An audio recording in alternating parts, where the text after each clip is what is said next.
have to say, it's amazing the volume of material that you have. I don't think if I studied for the LSAT for 2 years, I'd be able to get through everything. It's really remarkable. I appreciate that. And the nice thing is you don't need to Yeah. go through all of it. You don't need to. Woohoo! You can pick and choose the specific things that you need to focus on. Now that you mention it, yeah, I don't think I could watch everything I've created over the past several years just in a few months. But yeah, Right. you pick and choose the areas you need to focus on.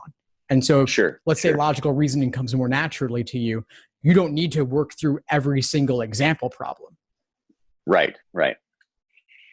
One question I did have, and I know you've done a couple of videos on this. I know that they're looking more, everything's going digital now, it appears. And they're considering making everything LSAT-Flex in the future, or is that still up in the air? It's up in the air. It's an open Okay. question. At the moment, Okay. it's digital LSAT on a tablet in North America and still Okay. paper and pencil everything else. Got LSAT it. Flex Online, of course, is the exception to that. Starting this spring and then into the summer, they made it Flex because they had to. They couldn't do it in person. Sure. And so Sure. it's said to be Flex for the short term, but they do want to Okay. bring it back to in person when they're able to. And so Okay. at the moment, June and July are Flex. August, they're trying to do in person with social distancing. We'll see if that's possible. If not, Okay. it'll be an online Flex. And even for those taking the LSAT outside North America, they're doing Flex because coronavirus is a global issue, of course. And so, Got it. Got it. are you planning to take the LSAT in North America or overseas? Yes, I'm planning to take it in. I'll be home. I get back home. I live in outside Kansas City. I live in Parkville, Missouri, and I'm planning to take the November at UMKC. Nice. Perfect. Yeah. Yep. So hopefully by then in person will be possible. If not, you'll get to do the Flex online, which a lot of people prefer. Only thing I was logistically, I think it's fine, but looking at the rules, how you can never be out of the camera, I think that would bother me more than anything. Is I'm stuck in this one position, I can't move. If I'm out of camera, then they're going to start looking at things. I don't know. It seems like to me it would create more little mental hurdles. I hear you. Yeah. I mean, they do want you to stay in the field of the camera. You could Sure. shift in your seat a little bit. It's just like if you were leaning over to tie your shoe, they'd be like, why are you tying your shoe in the middle of an exam? Like, Right, what are you doing exactly. down there? Like, that's what they'd be thinking Exactly. about. And you don't want anyone to like walk into the room while you're doing it. Sure, A lot of this sure. is at the proctor's discretion though. So like if you get a brief interruption and you're like, honey, I'm in the middle of my exam, like the proctor will probably understand. But like if, Right. let's say if like a college kid, their roommate runs in and it's like, the answer is B. Like you don't want that to happen. Like that would not be good from a test security perspective. Right. That would be something my friends would do. They'd be Yeah. like, no, try B. Yeah. So that aside, it's probably typically a smooth experience and then you don't Okay. have to go anywhere. But I could see at least when you're in person, the proctors can see more of what's going on. And so Sure. you have a little bit more flexibility. Like you can get up to go to the bathroom in person.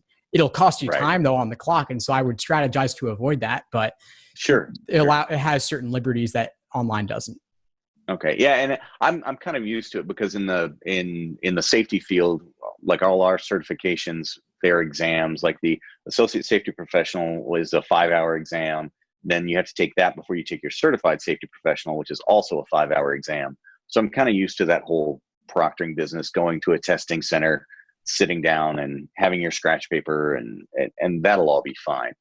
But I just didn't want to try to do it in my house. I just feel like that wouldn't work for me, I don't think. I hear that. Yeah, I could totally understand that.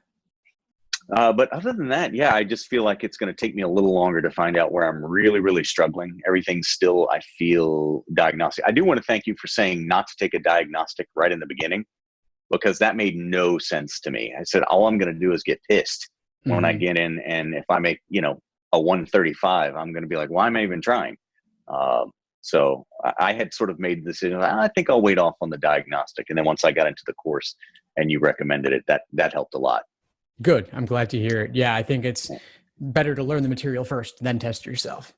That seems like a smart way to do it. Yeah, everyone's got to learn the same stuff. Yeah, yeah, and also I had considered because I'm going to stay with my military service and now my civilian government service. I'm planning to stay in the government as my career even after law school. Um, but I do appreciate the public interest scholarships that you're giving out. I think that's really cool. I thought about applying, but then I was like, you know what? There are a lot of people who are in undergrad, just finishing college, and probably have a ton of loans for all of that. I have a job. I'm working. It's like I can afford to take the course. So y'all knock yourselves out. But that's really awesome that you're doing that for them. That's generous of you. I appreciate it. Yeah, there's a lot of people Oh out yeah, there, a lot of people out there struggling, both college kids with loans and then folks from all walks of life, it turns out. Just watching these videos, it's extraordinary, yeah, people's backgrounds, the work that they do. But yeah, a lot of them could use some support. And I'm glad to be in a position to be able to help in the little yeah. ways that I can. Yeah, I feel really grateful because I have so many friends who've been out of work. My wife is a professional opera singer, so all her contracts got canceled. So Hmm. we've sort of gone through that. But again, me being here and being deployed, that means a little extra money for us. So we're in a better position than 99.9% of the people that are walking around. So yeah, I'm really lucky to be where I am. I'm really lucky to have found your materials because so far it's been eye opening, and I'm glad that I have the time here to really focus on it. I'm glad to hear it. And I'm glad that things are at least pretty quiet over where you are, I gather. Yeah, In a way, like coronavirus can actually be keeping you safer right now. exactly, without a Yeah. doubt, without a doubt. Yeah, I'm kind of grateful for it, even though it is a little boring here. Yeah.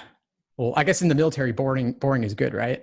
Boring is good. Boring is good. That means nobody's bleeding. Right. Yeah. The medics can rest easy. That's right. That's right. Yeah. Well, I'm glad we connected, Matthew. Please keep in touch. And if things come up, feel free to reach out and I'll do what I can I to point you in will. the right direction. I will, without a doubt. And again, thanks for all the materials, and also thanks for if I do have a question, I've had a couple that I've sent to you. You get back so promptly. I know it can't be easy with your schedule and with all the other people who are tugging at you. It's greatly appreciated. Oh, I'm glad to help. I'm glad to help. Keep in touch. I will. I will. Thanks so much. Of course, stay safe.